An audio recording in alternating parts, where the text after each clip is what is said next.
கண்டுபிடிச்சிட்டேன், என்ன பார்த்துருக்கீங்க? பாயிண்ட் வந்துடலாங்க. கிறிஸ்து இயேசுக்குள்ளாக அன்புடன் அழைக்கப்பட்ட அன்பு சகோதர சகோதரிகளே, அனைவருக்கும் இந்த நாளுக்கு உண்டான வாழ்த்துக்கள். அதே சமயத்தில் தேவன் நமக்கு கொடுத்த இந்த சந்தர்ப்பத்திற்காகவும் தேவனுக்கும் கிறிஸ்துவுக்கும் நன்றிகளையும் ஸ்தோத்திரங்களையும் நாம் தெரிவித்துக் கொண்டு, நாம் இந்த வாரம் சகரியா தீர்க்கதரிசன புஸ்தகத்தின் விளக்கத்தை நாம் தேவனுடைய சித்தத்தின்படி நம்ம பார்க்கலாம். ஸோ எத்தனாவது வாரம்? 10வது வாரம் என்பது சரியாக வந்து கண்டுபிடித்தவங்க அனைவருக்கும் வாழ்த்துக்கள். ஸோ 10வது வாரம் இப்போ நம்ம பார்த்துட்டு இருக்கோம். நம்ம பார்த்து கொண்டிருக்கிற சாப்டர் எத்தனாவது சாப்டருங்க? 4th சாப்டர் பார்த்துட்டு இருக்கோம்னு சொன்னால் போன வாரம் சரியா பார்க்கலன்னு அர்த்தம். நம்ம கரெக்டாக 3வது சாப்டர் வந்து நம்ம இன்னும் இருக்கோம். 3வது சாப்டர்ல 3வது வகுப்புல நம்ம இருக்கோம். இன்னைக்கு நம்ம 4வது சாப்டருக்கு நம்ம போயிடுவோம், நீங்க கவலைப்பட வேண்டாம் அதனால. ஸோ இந்த 3வது சாப்டர் சகரியா புஸ்தகத்தின் விளக்கத்திற்குள்ள எந்த பகுதிக்குள்ள வருது அப்படின்னு சொல்லி பார்த்தீங்கன்னா 8 இரவு தரிசனம் அப்படிங்கிற ஒரு தலைப்பு. இந்த 8 இரவு தரிசனங்கள் அப்படிங்கிற ஒரு தலைப்பு எடுத்தோம்னா அதுக்குள்ள என்னென்ன தரிசனங்கள் 8 இருக்கு அப்படின்னு பார்க்கும்போது விஷன் 1, 2, 3, 4 வரிசையை நம்ம பார்த்தோம். அதுல இப்ப நம்ம பார்த்துட்டு இருக்கிறது 3ஆம் அதிகாரத்துல சீஃப் பிரீஸ்ட், அதாவது பிரதான ஆசாரியனாகிய யோசுவா அப்படிங்கிற தலைப்பின் கீழே இந்த 3வது அதிகாரத்தை பார்க்கிறோம். அதுல 8 தரிசனங்களும் நமக்கு சகரியா புஸ்தகத்துக்குள்ள கொடுக்கப்பட்டிருக்கிறது. என்ன நோக்கத்துக்காக அப்படின்னு பார்க்கும்போது ஆலயம் கட்டி கொண்டிருக்கிற இஸ்ரேல் ஜனங்களை வந்து என்கரேஜ் பண்றதுக்கும் உறுதி கொடுக்கறதுக்கும் அதே சமயத்தில் ஆசீர்வாதம் கொடுக்கறதுக்கும், அதோட முக்கியமான விஷயம் என்னன்னு சொல்லி பார்த்தீங்கன்னா பிற்காலத்துல இஸ்ரேல் ஜனங்களுக்கு வரப்போற ஆசீர்வாதத்தையும் அவர் கொடுக்குறாரு. ஒரு விஷயத்தை வந்து அவங்க செய்யறாங்கன்னா அந்த விஷயத்தை செய்யறதுக்கு ஒரு என்கரேஜ்மெண்ட் வேணுங்கிறது உண்மைதான். அதே சமயத்துல இந்த விஷயத்தை நீங்க இப்ப செஞ்சீங்கன்னா பின்னாடி உங்களுக்கு என்னென்னலாம் கிடைக்க போகுது அப்படிங்கறதையும் அவர் சேர்த்து சொல்றதுக்காக தான் இந்த தீர்க்கதரிசியை தேவன் அனுப்பினாரு. சோ இந்த தீர்க்கதரிசி அனுப்பி இப்ப நம்ம பார்த்துட்டு இருக்கிற தீர்க்க தரிசனம் பிரதான ஆசாரியனாகிய யோசுவா. கரெக்டுங்களா? சோ மறுபடியும் சொல்லிடலாமா? ரைட். சோ டக்கு டக்கு நான் போடுறேன், நீங்க உடனே பதில் சொல்லுங்க. மறுபடியும் ஏன் அந்த வசனத்தை வாசிக்கிறோம்னா அந்த சம்பவத்தை நம்ம கரெக்டா புரிஞ்சுக்கிறதுக்காக. சோ சம்பவத்தை கரெக்டா புரிஞ்சுக்கலாம். வாசிங்க சகரியா 3ஆம் அதிகாரம் வசனம் 1, 2, 3, 4 வரைக்கும். அப்புறம் நம்ம அப்படியே அடுத்த பாட்டுக்குள்ள போயிடலாம். வாசிங்க 3ஆம் அதிகாரம் 1ஆம் வசனம். சோ இது வந்து திருவிழியம் புத்தகத்துல இடம்பெற்றக்கூடிய ஒரு விளக்கத்தை இங்க போட்டுருக்கோம். பின்பு அவர் தலைமை குருவாகிய யோசுவாவை எனக்கு காட்டினார். சோ முதல் கேரக்டர் யோசுவா. யோசுவாவை தேவன் இப்படி எப்படி காண்கிறார் பாத்தீங்கன்னா தலைமை குரு, அதாவது நமக்கு புரியுற மாதிரி சொல்ல போனா பிரதான ஆசாரியனா யோசுவாவை இப்ப தேவன் அவருக்கு காண்பிக்கிறார். யாருக்கு காண்பிக்கிறாங்க? சகரியாவுக்கு காண்பிக்கிறார். அடுத்த பாயிண்ட், அவர் ஆண்டவரின் தூதர் முன்னிலையில் நின்று அவருடைய பொசிஷன் என்னன்னு பாத்தீங்கன்னா அவர் ஆண்டவருடைய தூதருக்கு முன்னாடி அவர் வந்து நின்று. ஏன்னா அந்த தூதர் தான் இவருக்கு இன்ஸ்ட்ரக்ஷன் கொடுக்க போறாரு, அந்த தூதர் தான் இவருக்கு ஆசீர்வாதம் என்னங்கிறத சொல்ல போறாரு. அதனால அவருக்கு முன்னாடி இவர் நின்று இருக்காரு. அடுத்த பாயிண்ட், அவர் மேல் குற்றம் சாட்டுவதற்கு அவரது வலப்பக்கத்தில் சாத்தானும் நின்று. சோ 3வது கேரக்டர் உள்ள வந்தாச்சு. அவர் யாரு பாத்தீங்கன்னா சாத்தான். சோ சாத்தான் எதுக்காக நின்று இருக்கான்? குற்றம் சுமத்துறதுக்கு. யார் மேல குற்றம் சுமத்துவதற்கு? யோசுவா. யோசுவா மேல என்ன குற்றத்தை சாத்தான் சுமத்த போறான்? அடுத்த வசனம் வாசிங்க 2ஆம் வசனம். அப்பொழுது ஆண்டவரின் தூதர் சாத்தானை நோக்கி சாத்தானே, ஆண்டவர் உன்னை கடித்துக் கொள்வாராக, எருசலேமை தெரிந்தெடுத்த ஆண்டவர் உன்னை அகற்றுவாராக. சோ நீ வந்து யோசுவா மேல குற்றம் சாட்டினீனா தேவன் உன்னை என்ன பண்ணிடுவாரு? அழிச்சிருவாரு அப்படிங்கிற ஒரு விஷயத்தை அவர் வந்து அங்க இன்ஃபர்மேஷனா கொடுக்குறாரு. அடுத்த பாயிண்ட், அடுப்பிலிருந்து எடுத்த கொள்ளி அல்லவா இவர்? யாரு? அடுப்பிலிருந்து எடுத்த கொள்ளி அளவா, அதாவது ஒரு தீவிரமான ஒரு மனப்பக்குவத்தோட வந்திருக்காங்க அப்படிங்கறத அவர் வந்து இங்க சுட்டி காட்டுறாரு. அடுத்த பாயிண்ட், யோசுவாவோ அடுக்கு உடைகளை உடுத்தியவராய் தூதர் முன் நின்று கொண்டிருந்தார். தூதர் தம்முன் நின்று கொண்டிருந்தவர்களை. அடுத்த பாயிண்ட் இன்ஸ்ட்ரக்ஷன் எங்க இருந்து போகுதுன்னா தூதர்கிட்ட இருந்து தூதருக்கு முன்னாடி நின்றிருந்த தூதர்கள், அதாவது ஆண்டவரின் தூதருக்கு முன்னாடி நின்றிருந்த தூதர்கள், அவங்களுக்கு இன்ஃபர்மேஷன் போகுது. என்ன இன்ஸ்ட்ரக்ஷன் போகுது? என்ன இன்ஸ்ட்ரக்ஷன் போகுதுன்னா யோசுவாவுடைய அழுக்கு வஸ்திரத்தை நீங்க என்ன பண்ணுங்க? சேஞ்ச் பண்ணுங்க. அது இருக்கிற வரைக்கும் சாத்தான் என்ன பண்ணுவான்? குற்றசாலிகளா இருப்பாங்க. இன்ஃபர்மேஷன் அங்க கொடுக்கப்படுது. உடனே 4ஆம் வசனம், அடுக்கு உடைகளை இவரிடமிருந்து களைந்து விடுங்கள் என்றார். அவரிடம் உன்னிடமிருந்து உன் தீச்செயல்களை அகற்றி. அப்படின்னா இங்க அழுக்கு வஸ்திரம் எதை குறிக்குதுன்னா தீய செயல்கள் அப்படிங்கறத நம்ம எடுத்துக்கணும். சோ உங்ககிட்ட நான் எதை எடுத்துட்டப்ப தீய செயல் எடுத்தாச்சுன்னா எதை எடுத்த மாதிரி தான் மீன்? அழுக்கு வஸ்திரத்தை எடுத்தாச்சு. உடுத்திக் கொள்வதற்கு பட்டாடைகளை. சோ இதுக்கப்புறம் உனக்கு போற ட்ரெஸ் ஒரு சூப்பரான ட்ரெஸ் அப்படின்னு சொல்லிட்டு பட்டாடை அப்படிங்கிற விஷயத்தை இன்ட்ரோடியூஸ் பண்ணிட்டார். சோ இதுல நம்ம கேரக்டர்ஸ் கண்டுபிடிக்கிறது ஏற்கனவே போன வாரம் பார்த்ததால நமக்கு ரொம்ப எளிதா இருக்குன்னு நான் நினைக்கிறேன். சோ இந்த இடத்துல சொல்லப்பட்ட ஆண்டவரின் தூதர் யார்? மிகாயில். கரெக்ட். சாத்தான் யார்? சாத்தானா சாத்தான் யாருன்னா சுத்தி இருக்கக்கூடிய நாடுகள் அப்படிங்கிறத நம்ம பார்த்தோம். அதே சமயத்துல ஆண்டவரின் தூதர் மிகாயேலுக்கு முன்னாடி நின்றுக்கிற அந்த தூதர்கள் யாருன்னு சொல்லி பார்த்தீங்கன்னா தேவனுடைய தீர்க்கதரிசனம். சோ தேவனுடைய தீர்க்கதரிசனம் மிகாயேல் சொன்னா இஸ்ரேல் தேசத்து மேல இருக்கிற அழுக்கை நீக்கும். அதான் பாயிண்ட். ஏன்னா இந்த இடத்துல யோசுவா யாருக்கு அடையாளமா இருக்காரு? யோசுவா யாருக்கு அடையாளமா இருக்காரு? அழுக்கு வஸ்திரம் தரித்திருந்த யோசுவா யாருக்கு அடையாளமா இருக்காருன்னா ஆலயம் கட்டி முடித்த இஸ்ரேல் ஜனங்களுக்கு எக்ஸாக்ட் கண்டிஷன் அப்படித்தான் இருந்துச்சு. அவங்க எப்படி இருந்தாங்க பாத்தீங்கன்னா தீட்டுப்படுத்தப்பட்ட ஒரு கண்டிஷன் இருந்தாங்க. தீட்டுப்படுத்தப்பட்ட கண்டிஷன் இருக்கிற இஸ்ரேல் நாட்டை யோசுவாவுக்கு அழுக்கு உடையை போட்டு இப்ப தேவன் நமக்கு காண்பிக்கிறார். இந்த சம்பவம் எப்ப நடந்த சம்பவம் பாத்தீங்கன்னா கிமு 536. கரெக்ட்? அப்ராக்சிமேட்லி கிமு 536. என்ன புதுசா ஒரு கணக்கு சொல்றீங்க தெரியுங்களா? நான் சொல்ற கணக்கு ஆலயம் கட்ட கணக்கு இல்ல. இஸ்ரேல் ஜனங்கள் 70 வருஷம் சிறையிருப்பு முடிஞ்சு மீண்டும் பழைய ஏற்பாட்டுல தேசத்திற்கு வந்த வருஷம் கிமு 536. இப்ப ஏன் இந்த பாயிண்ட பேச வரேன்னா இதுக்கு அப்புறமா கிமு 536க்கு அப்புறமா மறுபடியும் ஒரு முறை இஸ்ரேல் ஜனங்கள் சிறைப்பட்டு போய் மறுபடியும் திரும்பி வந்தாங்க. திரும்பி வந்து சுதந்திரம் வாங்கினாங்க. எந்த வருஷம்? 1800. கரெக்ட். 1900. இதெல்லாம் நம்ம வந்து படிக்கணுமா கேக்குறேன். மனப்பாடமா மனசுல இருக்க வேண்டிய விஷயங்கள். இதெல்லாம் தேவனுடைய திட்டத்துல ரொம்ப அடிப்படையான காரியங்கள். அதனால இதெல்லாம் திருப்பி திருப்பி ரீகால் பண்றதுனால தப்பே கிடையாது. சோ எப்ப திருப்பி இஸ்ரேல் ஜனங்கள் வந்து சுதந்திரம் வாங்கினாங்க? 1948. அப்ப கூட இஸ்ரேல் ஜனங்கள் எப்படி தான் இருந்தாங்க பாத்தீங்கன்னா அதே அழுக்கு வஸ்திரம் தரித்திருந்த யோசுவா அந்த மாதிரி தான் இருந்தாங்க. ஏன் பிரதர் அப்படின்னு கேட்டீங்கன்னா இன்னும் தேசத்துல ஒரு முக்கியமான அழுக்கு அவங்க கிட்ட இருந்து போகல. இன்னைக்கு வரைக்கும் போல. என்ன மேசியாவை என்ன பண்ண ஏற்றுக்கொள்ள. சோ நிழல் ரெண்டு சம்பவம். ஒன்னு நிழல், அது கிமு 536 அழுக்கு வஸ்திரம் தரித்திருந்த யோசுவா மாதிரி தான் இஸ்ரேல் ஜனங்கள் இருந்தாங்க. அதே மாதிரி இன்னொரு தடவை சிறைப்பட்டு தேசத்துக்கு திரும்பி வரும்போது அவங்க சுதந்திரம் வாங்கின வருஷம் 1948. அப்போ எப்படித்தான் இருந்தாங்க? அதே அழுக்கு வஸ்திரம் போட்ட மாதிரி தான் இருந்தாங்க. இந்த அழுக்க அவங்க கிட்ட இருந்து போக்குறதுக்கு பழைய ஏற்பாட்டுல மிகாயேல் தூதன் வந்தாரு. புதிய ஏற்பாட்டுல இந்த பீரியட்ல 1948 யார் வந்தா?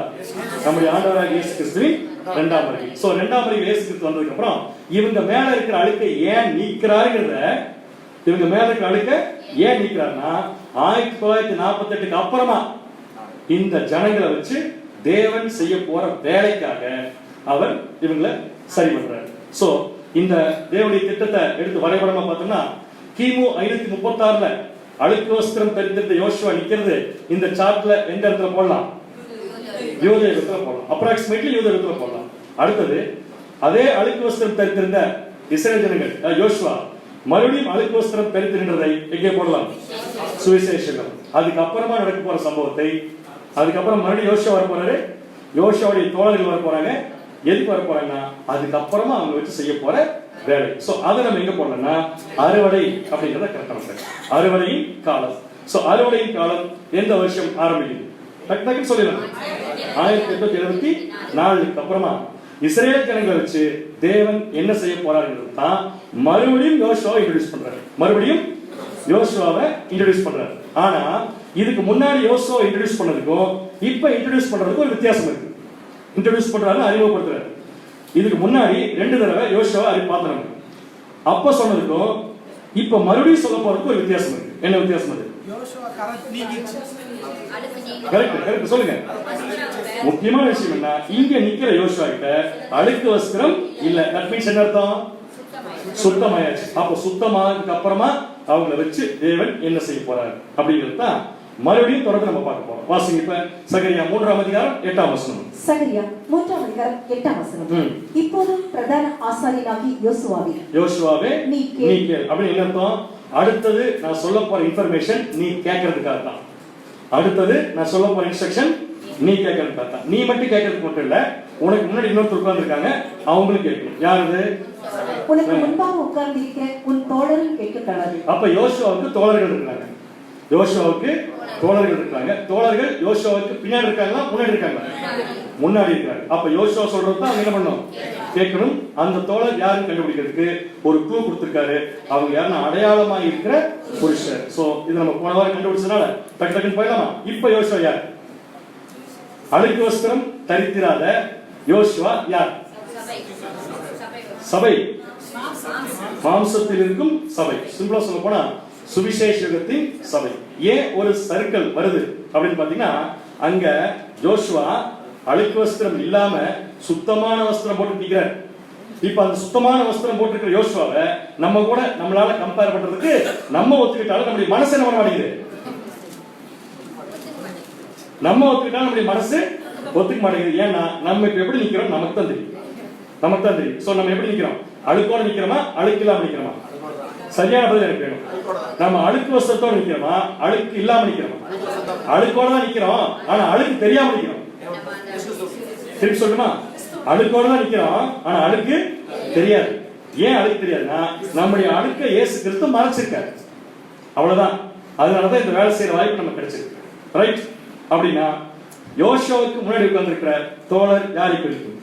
அடையாளமா இருக்கிற புருஷன். இந்த உலகத்துக்கு அவங்க அடையாளம். எது அடையாளம்னா, அவங்க தான் தேவன் இருக்காருன்னு காமிக்கிறதுக்கு அவங்க தான் அடையாளம். காரணம் பாத்தீங்கன்னா மாம்ச இஸ்ரேல் ஜனங்கள். சோ 2019 வருஷத்துல இருந்து இந்த ப்ராசஸ் எப்படி நம்ம ஸ்டார்ட் பண்ணலாம் பண்ணலாமா? சோ இப்போ யோசுவா 2019 சொன்னா டக்குன்னு சொல்றதுக்கு வாய்ப்பு நிறைய இருக்குன்னு நினைச்சேன். யாருதான்? நம்ம தான். இப்ப நமக்கு முன்னாடி யாரு உட்காந்துருக்கா? எதுக்கு உட்காந்துருக்காரு? நம்ம சொல்றத கேட்கறது. இப்ப ரெண்டு பேரும் கேட்கறதுக்கு தேவனோட சொல்ல போறாங்க. என்ன சொல்ல போறாரு? யோசுவாவே கேள், யோசுவாவே கேள். நீ கேட்டா யாரு கேட்ட மாதிரி? உன் தோழரும் கேட்ட மாதிரி. தோழர் யாரு? இஸ்ரேல் ஜனங்கள். கரெக்டா? அப்படின்னா இப்ப நமக்கு தேவன் என்ன இன்ஃபர்மேஷன் சொல்றாரு? என்ன சொல்றாரு? கிளை எனப்பட்ட தாசனை அனுப்பு. யார் கிளை? அப்ப இயேசு கிறிஸ்து அனுப்பேன்னு சொல்லிட்டு போயிருக்கலாம்ல. எதுக்கு கிளை அனுப்பேன், இலை அனுப்பேன்னு சொல்லிட்டு?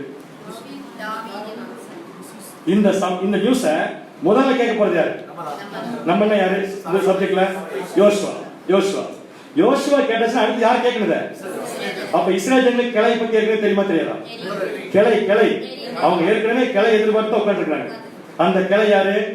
இயேசு கிறிஸ்து. ஆனா இயேசு கிறிஸ்து கிளைன்னு அவங்களுக்கு தெரியாது. சோ இப்ப நம்ம கண்டுபிடிச்ச இயேசு கிறிஸ்துவ அவங்களும் கண்டுபிடிக்கிறதுக்கு முதல்ல நமக்கு சொல்றாரு, நீ முதல்ல கேட்டுக்கோ, இயேசு கிறிஸ்துவ அனுப்ப போறேன். அடுத்தது இயேசு கிறிஸ்துவ எப்படி அனுப்ப போறேன்னா, கிளை எனப்பட்ட தாசனை அனுப்புறேன். எத்தனை முறை பழைய ஏற்பாட்டுல இயேசு கிறிஸ்துவை 2ஆம் முறைக்கு கிளைன்னு சொல்லியிருக்கு? 3 தடவை. கரெக்ட். அப்படின்னு யோசுவா எப்படி நிக்கிறாருன்னா, அழுக்காதான் நிக்கிறாரு.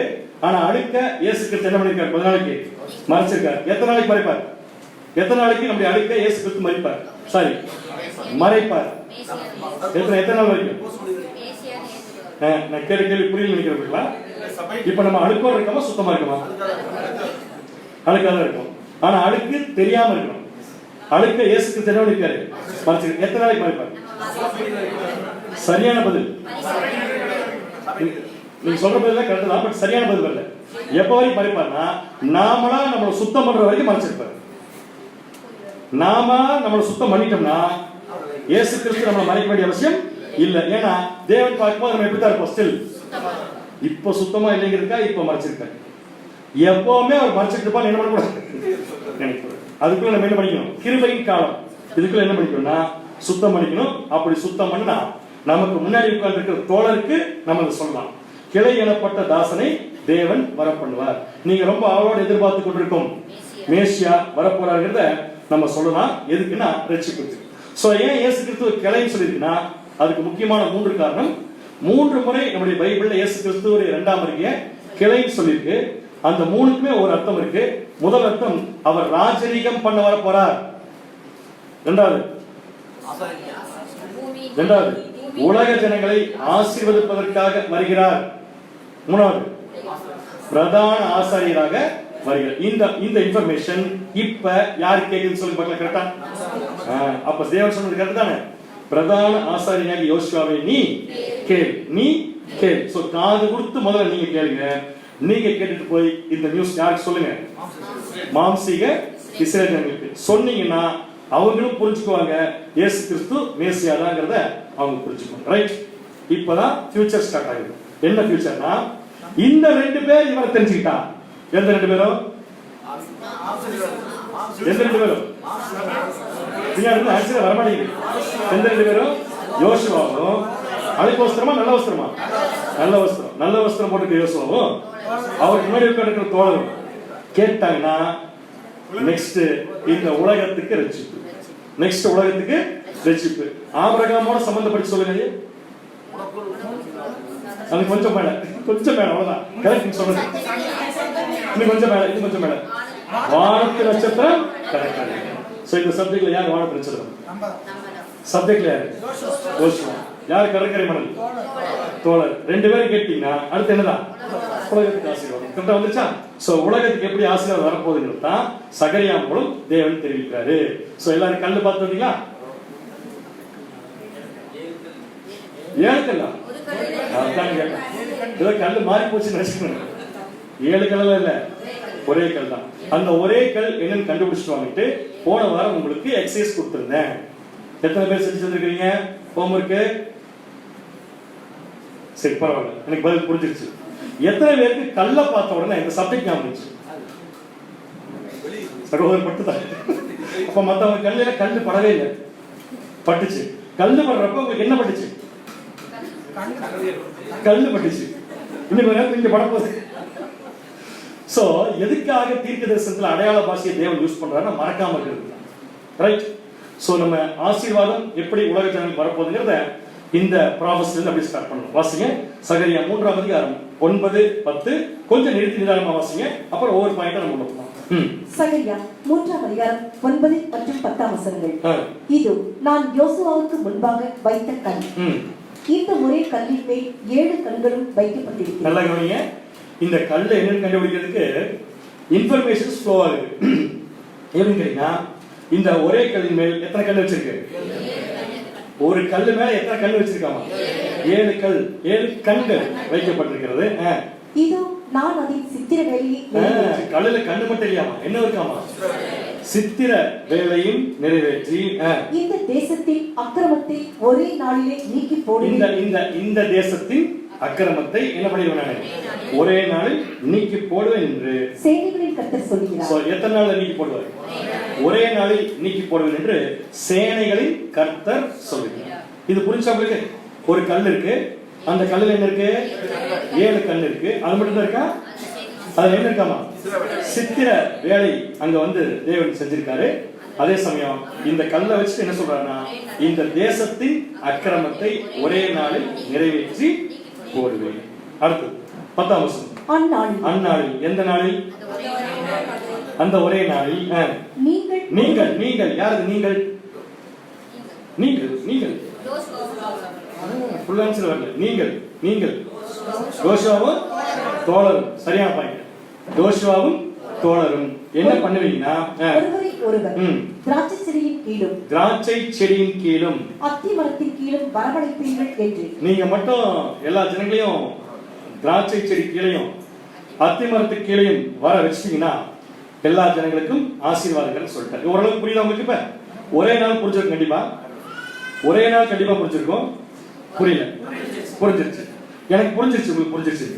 சோ ஒரே நாள் புரிஞ்சது. அதுக்கப்புறம் கல்லுனா என்னென்ன இப்ப நமக்கு தெரிய மாட்டேங்குது. கல்லுக்கு பல விதமான அர்த்தங்கள் பைபிள் இருந்தாலும் இந்த இடத்துல தேவன் சகரியா கிட்ட எந்த நோக்கத்துக்காக இதை சொல்றாருன்றது ரொம்ப முக்கியம். ரைட், சொல்லுங்க பார்க்கலாம். இந்த கல் எதை குறிக்குன்னு கண்டுபிடிக்காம நம்ம ஃபர்தரா இந்த ஆசீர்வாதத்தை கண்டுபிடிக்க முடியாது. இந்த கல் என்ன கல்? அங்க போட்டு பாருங்க, படிச்சுக்கிற போது என்ன கல்? க்ளூ அதுலயே இருக்கு. இந்த கல் என்ன கல்னா, யோசுவாவுக்கு முன்பாக வைத்த கல். இந்த சென்டென்ஸ்ல க்ளூனா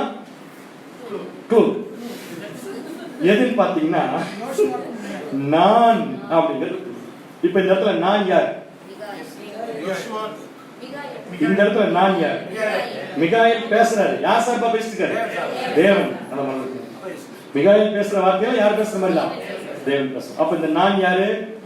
அப்ப இந்த கல் யாருக்கு சொந்தம்? தேவனுக்கு சொந்தம். முதல்ல தேவனுக்கு சொந்தம். தேவனுக்கு சொந்தம்னா யாருக்கு சொந்தம் தான்? பேசுறதுக்கு சொந்தம். சோ இந்த கல் யாருக்கு சொந்தம்?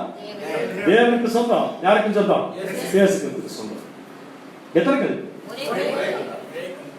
அப்ப யார் அந்த கல்லை கொண்டு வச்சா? யார் வைத்த கல்னு கேக்குறேன். தேவன். எத்தனை கல்? ஒரே கல். இப்ப இந்த கல்லை யார் முன்னாடி கொண்டு வைக்கிறாரு? யோசுவா யார் அடையாளம்? இப்ப சொல்லுங்க, கல் எதை குறிக்கும்? இப்பதான் சொன்னீங்க. என்ன சொன்னீங்கன்னா கொஞ்சம் யோசிச்சு பாருங்க. கல் அப்படிங்கிறது பைபிள் இயேசு கிறிஸ்து குறிக்கிறது 100% கரெக்ட். பட் கொஞ்சம் யோசிச்சு பார்த்தோம்னா இயேசு கிறிஸ்துவே அந்த இடத்துல நமக்கு இந்த கல்லை பத்தி பேசுற மாதிரி தான் இருக்கு. ஸோ இந்த இடத்துல இயேசு கிறிஸ்து கல்லுங்கிறத முழுசா எடுத்துக்கலாம். பட் இருந்தாலும் தேவன் சொல்றாரு இது நான் வச்ச கல்லு. எத்தனை கல் தான்? ஒரே கல் தான். இயேசு கிறிஸ்துவ நம்ம கல் எடுத்தா இயேசு கிறிஸ்து மாத்திர கல்லு கிடையாது, நாமளும் கல் தான். அப்ப அது ஒரே கல்லாகாது, அது ஒரே கல்லாகாது, 1,46,000 கல்லாகுது. அப்ப இந்த இடத்துல கல்லுங்கிறது முழுமையாக இயேசு கிறிஸ்துவை குறிக்கிறது. ஆனா ஒரு க்ளூ, இந்த கல்ல தேவன் சுத்தமான டிரெஸ் போட்டிருக்கிற யோசுவா கூட வச்சிருக்காரு. இந்த கல் எதுக்கு? கல்லு மகிமை அடைந்த சபை எடுத்தா யோசுவா யாரப்ப? மாம்சத்தில் இருக்கிற சபையா? சரி, மகிமை அடைந்த சபை கல்லுங்கிறதுக்கு என்ன முகாந்திரம் இருக்கு? நீ 7 கண்ணுக்கே போக வேண்டாம். ஃபர்ஸ்ட் கல்லுன்னு கண்டுபிடிச்சா தான் 7 கண்ணுன்னு கண்டுபிடிக்கணும். நீங்க கல்லை பத்தி பைபிள் எங்கேயுமே படிச்சது இல்லையா? முன்னாடி படிச்சிருக்கோம், நிறைய இடத்துல படிச்சிருக்கோம். அது என்னன்னு இப்ப ஞாபகம், ஜஸ்ட் இப்பதான் ஞாபகம், இப்ப வந்துட்டு போயிடுச்சு அப்படின்னு சொன்னா இந்த கல்லின் மேல் போதை அடிக்கணும்னு பாக்கி வேணாமா? பரவாயில்ல, அந்த கல்லை கூட எடுத்துக்கலாம். பட் இந்த இடத்துல கல் எதுக்கு இருக்கு? யோசுவாவுக்கு முன்னாடி வைத்த கல் மறந்துடாதீங்க. யோசுவா யாரு? யோசுவா யாரு? யோசுவா யாரு? நம்ம தான். இப்ப நமக்கு முன்னாடி தேவன் ஒரு கல் வச்சிருக்காரு. அந்த கல் எதுக்கு நம்ம கண்டுபிடிக்கணும்? சொல்லுங்க பார்க்கலாம். தானியேல் 2ஆம் அதிகாரம் 34ஆம் வசனம்.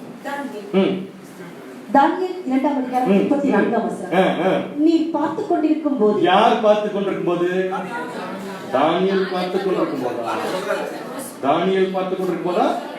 பேசுறதே தானியேல் தான். யார் பார்த்து இருக்கிறப்ப? நேபுகாத் நேச்சார் பார்த்து கொண்டு இருக்கும் போது கைகளால் பெயர்க்கப்படாத ஒரு கல், ஒரு கல் பெயர்ந்து உருண்டு வந்தது. பெயர்ந்து, அப்ப அந்த கல்லை யாருமே எடுத்து அடிக்கல, யாருமே தூக்கி வீசல. அந்த கல்லு அதான் வந்துச்சு. அதான் வந்து அந்த கல்லு நேரம் என்ன பண்ணுச்சுன்னா அது அந்த சிலை, எந்த சிலையை? நேபுகாத் நேச்சார் கண்ட சிலை. அது புரிஞ்சது. நேபுகாத் நேச்சார் கண்ட சிலை எதை குறிக்கும்? உலக ராஜ்யங்கள். சோ உலக ராஜ்யங்கள் அடிக்க போற ஒரு கல்லை பத்தி தேவன் காமிச்சிருக்காரு. ரைட்? அப்படின்னா இந்த கல் என்ன பண்ணுதுன்னா நேரா வந்து நேபுகாத் நேச்சார் கனவுல பார்த்து அந்த சிலையில் இருக்கிற சிலையினுடைய பாதத்தின் மேல என்ன பண்ணுச்சு? மோதி சிலைய சுக்குநூறா ஒடுக்கி போட்டுருச்சு. வருதா கல்லு? கல்லு வந்துச்சா இல்லையா? மடி வந்துச்சா? சோ இந்த கல்லு சிலைய பூரா உடைச்சு போட்டு என்னாச்சு? சிலை காணாம போச்சு. கல் என்ன ஆயிடுச்சுன்னா பெரிய பர்வதம் ஆயிடுச்சு. கல் என்ன ஆயிடுச்சு? பெரிய பர்வதம். சோ இந்த கல், இந்த பர்வதம் எதை குறிக்கும்? அங்க நேபுகாத் நேச்சார் கண்ட கனவுல இந்த கல்லும் அந்த மலையும் எதை குறிக்கும்? கல்லுதான் மலையாயிடுச்சு. யாருடைய ராஜ்யம்? கிறிஸ்துவுடைய ராஜ்யம். வாசிக்கலாம் பாருங்க. தானியேல் 2ஆம் அதிகாரம் 44ஆம் வசனம். தானியேல் 2ஆம் அதிகாரம் 44ஆம் வசனம். அந்த ராஜாக்களின் நாட்களிலே. எந்த ராஜாக்களின் நாட்களிலே? இப்ப புரியுதுங்களா பேசிக்கோட இம்பார்ட்டன்ஸ் என்னன்னு? அந்த ராஜாக்கள் சொன்னா முதல்ல பாதம் எந்த காலப்பகுதி குறிக்கும் நமக்கு தெரியும். ரைட்? பாதம் எந்த காலப்பகுதி குறிக்கும் கண்டுபிடிக்கிறதுக்கு பாதத்துல மெட்டீரியல் வச்சு கண்டுபிடிச்சோம். மெட்டீரியல் என்ன மெட்டீரியல்? இரும்பும் களிமண். ஏன் இரும்பும் களிமண் சேர்த்து காமிக்கிறாங்கன்னா இது ஒன்னா இருக்கிற மாதிரி நடிப்பாங்க. ஒருத்தர் என்ன பண்ண மாட்டாங்க, ஒட்டிக்க மாட்டாங்க. ஒருத்தர் ஒட்டிக்காம இருக்கிற காலப்பகுதி எதுன்னு கேட்டா இப்ப இருக்கிற காலப்பகுதி. சோ இப்ப நம்ம இருக்கிற காலப்பகுதியில ஒரு கல்லு வந்து பரலோகத்தின் தேவன் என்றென்றைக்கும் அழியாத ஒரு ராஜ்யத்தை எழும்ப பண்ணுவார். கல்லு மாதிரி ஒரு ராஜ்யத்தை என்ன பண்ணுவாரமா? எழும்ப பண்ணுவார். அந்த ராஜ்யம் வேற ஜனத்துக்கு விடப்படும். அதனாலதான் அந்த கல்லை எடுத்து யார் அடிக்கல, அந்த கல்லா தான் வந்துச்சு. யாருக்கும் அந்த ராஜ்யத்தை தேவன் கொடுப்பதில்லை. ஒரு கல் கையால் பெயர்க்கப்படாமல் மலையிலிருந்து பெயர்ந்து உருண்டு வந்து இரும்பையும் வெண்கலத்தையும் களிமண்ணையும் வெள்ளியையும் பொன்னையும் நொறுக்கினதை நீர் கண்டீரே. அப்படியே அது அந்த ராஜ்யங்களை எல்லாம் நொறுக்கி, அந்த கல் ராஜ்யங்களை எல்லாம் என்ன பண்ணும்? நொறுக்கி நிர்மூலமாக்கி தானோ என்றென்றைக்கு. சொல்லி பார்க்கலாம். இந்த கல் எந்த கல்? கிறிஸ்துவுடைய ராஜ்யம். இந்த வசனத்துல வரக்கூடிய எல்லா பாயிண்டும் கிறிஸ்துடைய ராஜ்யத்துக்கு கரெக்டா பொருந்தும். ஒரு பாயிண்ட் பாருங்க, எல்லா ராஜ்யத்தையும் அது நிர்மூலமாக்கும், தானோ என்றென்றைக்கும் நிற்கும். அடுத்த பாயிண்ட் பாருங்க. இந்த ராஜ்யம் வேறே ஜனத்துக்கு விடப்படுவதில்லை. யாருமே கையில் எடுத்து அடிக்கல. அப்படிப்பட்ட ஒரு கல் தான் கிறிஸ்துடைய ராஜ்யம். எத்தனை பேருக்கு கல்லுன்னு சொன்ன உடனே இந்த சம்பவம் ஞாபகத்துக்கு வந்துச்சு? போன வாரம் படிக்கிறது பரவாயில்ல, இருந்தாலும் பரவாயில்ல. கொஞ்சம் பேருக்கு வந்து கொஞ்சம் பேருக்கு வரல. சோ இந்த கல்லு தான் யோசுவாவுக்கு முன்பாக வைக்கப்பட்ட அந்த ஒரே கல். இந்த கல்லை யார் வச்சா? தேவன் வச்சார். எத்தனை கல் வச்சாரு? ஒரே கல். அந்த கல்லை யாராவது கொண்டு வச்சாங்களா? யாரா கொண்டு வச்சது? தேவனே கொண்டு வச்சிருக்காரு. சோ யாருக்கு முன்னாடி வச்சிருக்காரு? யோசுவா யாரு கிடையாது, சுவிசேஷம். அப்ப நம்ம முன்னாடி தேவனுக்கு என்ன வச்சிருக்காரு? ராஜ்யத்தை வச்சிருக்காரு. நம்ம முன்னாடி தேவன் என்ன வச்சிருக்காரு? ராஜ்யம். அதனாலதான் ராஜ்யத்துடைய நற்செய்தியை சொல்றதுக்கு இன்னைக்கு நமக்கு தவிர யாருக்குமே வாய்ப்பு இல்லை. அப்படின்னா நம்ம முன்னாடி தேவன் என்ன வச்சிருக்காரு? கிறிஸ்துடைய ராஜ்யம் அப்படிங்கிற கல்ல வச்சிருக்காரு. இப்ப இந்த இன்ஃபர்மேஷன் நம்ம மூலமா தான் யாருக்கு போகணும்? தோழருக்கு போகணும். தோழர் யாரு? இஸ்ரவேல். புரிஞ்சவங்களுக்கு. சோ ஃபர்ஸ்ட் இது யாருக்கு தெரியுதுன்னா, ஜஸ்டிஃபை பண்ணப்பட்ட யோசுவா, அழுக்கு வஸ்திரம் நீக்கி இயேசு கிறிஸ்துடைய நீதியினால் கழுவப்பட்ட உண்மையான தேவனுடைய பிள்ளைகளுக்கு தேவன் என்ன காண்பிக்கிறார்னா, கிறிஸ்துடைய ராஜ்யத்தை காண்பிக்கிறார். பார்த்துட்டு இருக்கிறோமா இல்லையா? கிறிஸ்துடைய ராஜ்யத்தை காண்பிக்கிறார். இப்ப நமக்கு என்ன கேள்வினா, எதுக்கு நமக்கு தேவன் கிறிஸ்துடைய ராஜ்யத்தை காண்பிக்கணும்? நம்ம தெரிஞ்சுக்கணுன்றதுக்காகவா? நம்ம புரிஞ்சுக்கணுன்றதுக்காகவா? நாம தான் அதை ஆண்டு கொள்ள போறோம். சோ நாம தான் அதை ஆண்டு கொள்ள போறோம். ஆண்டு கொள்ள போறது இப்ப இல்ல, மகிமை அடைஞ்சதுக்கு அப்புறம். அப்ப மாம்சத்தில் இருக்கிறப்ப ஏன் தேவன் நமக்கு இந்த கல்ல நமக்கு காண்பிக்கிறார்னா, இந்த ராஜ்யத்துக்குள்ள நாம தான் போய் அறுவடை வேலை செய்ய போறோம். நாம தான் போய் ராஜ்யத்துல அறுவடை வேலை செய்ய போறோம். அப்ப அறுவடை வேலைனால என்னதான்? கோதுமையும் இருக்கும், களையும் இருக்கும். கோதுமையும் களையும் ஒன்னா இருக்கும். கரெக்டா கோதுமை மணிகளை பிரிச்சு எடுத்துட்டு வந்து கிறிஸ்துவோட சேர்க்கிற வேலையை செய்ய போறதுக்கு இப்ப நமக்கு என்ன தெரியும்னா, காலம் தெரிய வேண்டும். சோ நம்ம என்ன காலத்துல இருக்கோம்? நம்ம என்ன காலத்துல இருக்கோம்? ரொம்ப மோசமான காலத்துல இருக்கோம். அறுவடையின் காலத்துல. அப்ப அறுவடையின் காலம் கிறிஸ்துடைய ராஜ்யத்துல தான் வருகிற இன்ஃபர்மேஷன் எத்தனை கிறிஸ்தவர்களுக்கு தெரியும்? அப்ப இந்த கல்ல தேவன் யாருக்கு மட்டும் வச்சிருக்காரு? எதுக்கு வச்சிருக்காரு? வாசிக்கலாம். மத்தேயு 9ஆம் அதிகாரம் 37, 38. மத்தேயு 9ஆம் அதிகாரம் 37, 38 வசனங்கள். தம்முடைய சீஷர்களை, ஆமா, மத்தவங்களை நோக்கி இல்ல, தம்முடைய சீஷர்களை நோக்கி, அறுப்பு மிகுதி, வேலையாட்களோ கொஞ்சம், ஆதலால் அறுப்புக்கு எஜமான் தமது அறுப்புக்கு வேலையாட்களை அனுப்பும்படி. அறுப்பு மிகுதி, வேலையாட்கள் எப்படி இருக்காங்களாமா? கம்மியா இருக்காங்களா? இப்ப வேலையாட்கள் யாருன்னு கேட்டீங்கன்னா யோசுவா. சோ இந்த யோசுவாக்கு என்ன சொல்றாருன்னா, உனக்கு அறுப்பு வேலை காத்துட்டு இருக்கு, நீங்க போய் என்ன பண்ணுங்க, அறுவடை பண்ணுங்கன்னு சொன்னதுனாலதான் இன்னைக்கு நம்ம அந்த வேலையை செஞ்சுட்டு இருக்கோம். புரிஞ்சவங்களுக்கு ரைட்? அப்படின்னா இந்த கல்லுல தேவன் என்ன வச்சிருக்காரு? அதுக்கு மட்டும் ஒரு பாயிண்ட் பார்த்தலாமா? சித்திர கல்லுல சித்திர வேலை செய்வாங்களா? உளிய வச்சு செதுக்கிறத இங்க சொல்லலையே, சித்திர வேலை செய்யறதா சொல்லியிருக்காரு. அதனால கொஞ்சம் சந்தேகம் வந்துச்சு. இதை எடுத்து போய் ஆங்கில பைபிள்ல பார்த்தா என்ன பண்றாங்க? கல்லுல என்ன பண்ண போறார் தேவன்? ஆனா கல்லுதான், அதோட சந்தேகமே இல்லை. கல் எதை குறிக்கும்? யாருடைய ராஜ்யம்? அப்படி சொல்லுங்க. யாருடைய ராஜ்யம்? கிறிஸ்துடைய ராஜ்யத்தை குறிக்கும். அந்த கல்லுல தேவன் சித்திர வேலை செஞ்சிருக்காரு. சித்திர வேலை செஞ்சிருக்காரு தேவன். அப்ப ராஜ்யத்துல தேவன் என்ன பண்றாரு? சித்திர வேலை பண்றாரு. அப்ப கல்லு மேல சித்திர வேலை பண்ணிருக்காரு. ஓகே, நீங்க சொல்ற மாதிரி பார்த்தா என்னமோ தேவன் பண்றாரு, அது மட்டும் தெரியுது. பட் அது ஆங்கில வார்த்தையில என்ன இருக்குன்னு பாத்தீங்கன்னா, behold I will engrave the grave. engrave அப்படிங்கிற வார்த்தை தான் நம்ம தமிழ் பைபிள் எப்படி வந்திருக்குன்னா சித்திரம். அப்ப என்கிரேவ்னா என்ன பண்றது? பொறிக்கிறது. இதுல பொறிக்கிறது இல்ல, ஆமா, பசி நேரம். NASB பைபிள்ல பாத்தீங்க எப்படி இருக்குன்னா, for behold the stone that I have set before Joshua. யோசுவாவுக்கு முன்னாடி வைத்திருக்கிற கல், on one stone are 7 eyes. 7 கண்கள் வைக்கப்பட்டிருக்கு. Behold I will engrave an inscription on it. I have engraved an inscription. So இந்த inscription அப்படிங்கிற வார்த்தைக்கு எழுத்து பொறிப்புன்னு கூட எடுத்துக்கலாமா மீனிங்? அப்படின்னா என்ன சொல்ற தேவன்னா, கல்லு மேல நான் என்னமோ எழுதி இருக்கேங்கிற, கல்லு மேல என்னமோ ஒண்ணு எழுதி இருக்கேங்கிற. இந்த எழுதி இருக்கிற வார்த்தையை படிக்கிறப்ப தான் நமக்கு இன்னும் கொஞ்சம் ஆராய்ச்சி செய்கிற என்ன வருது. என்ன எழுதி இருக்காரு? அப்படின்னு ஆராய்ச்சி செய்ய போனா இந்த என்கிரேவிங்கிற வார்த்தை இல்லையா இங்கிலீஷ்ல, அது தவறான மொழிபெயர்ப்பு.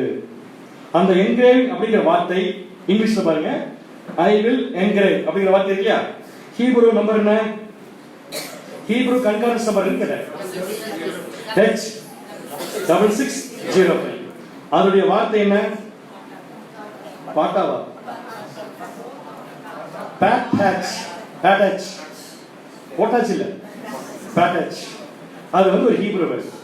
அந்த பேட்டச் அப்படிங்கிற ஹீப்ரு வேர்டுடைய மீனிங் என்னன்னா loose, loose begin, let go free, ஃப்ரீயா போ, ஃப்ரீயா போ அப்படின்னு அர்த்தம். அதாவது லூஸ் பண்றேன்னா ஏதோ ஒன்று என்ன இருக்கப்ப டைட் ஆயிருக்கு. எதை லூஸ் பண்ணுவாங்க, ஏதோ ஒன்று என்ன இருக்கு டைட்டா வந்து என்ன பண்ணுவாங்க, லூஸ் பண்ணுவாங்க. அப்ப இந்த பேட்சாட் அப்படிங்கிற வேர்டுடைய ஆங்கில வார்த்தை லூஸ் பண்றேன் அப்படிங்கிறது. அடுத்தது பிகின், பிகின்னா ஆரம்பம். எதை ஆரம்பிப்பாங்க, ஆரம்பிக்காத ஒண்ணு ஆரம்பிப்பாங்க, அவ்வளவுதான் மீனிங். ஆரம்பிக்காத ஒண்ணு ஆரம்பிப்பாங்க. அடுத்து பாரு, let go free, let go free அப்படின்னு என்ன அர்த்தம், ஃப்ரீயா போங்க அப்படின்னு. அதுக்கு முன்னாடி ஃப்ரீயா போக முடியாது. சோ இது எல்லாமே எதை குறிக்குதுன்னா ஒரு துவக்கம், ஒரு துவக்கம். எப்படி எடுத்துக்கலாம், கட்டி வச்சிருக்கிறத ஓபன் பண்றது ஒரு துவக்கம், அதே மாதிரி மூடி வச்சிருக்கிறது தொடங்குறதுங்கிறது ஒரு துவக்கம், போகவே முடியாத இடத்துக்கு ஃப்ரீயா போன்னு சொல்றது ஒரு தொடக்கம். அப்ப இந்த பேக் ஹேட்ச் அப்படிங்கிற வார்த்தையினுடைய சரியான ஆங்கில வழக்கத்தை இங்க கொடுத்திருக்காங்க பாருங்க. கீழ படிக்க முடிஞ்சா படிங்க. பேக் ஹேட்ச் however means primarily to open a thing. ஒரு விஷயத்தை திறக்கிறது.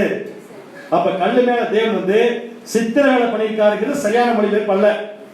கல்லுகள் எது குறிக்கும், ராஜ்யம். அப்ப ராஜ்யத்தை தேவன் என்ன பண்றாருமா, ஓபன் பண்றாரு.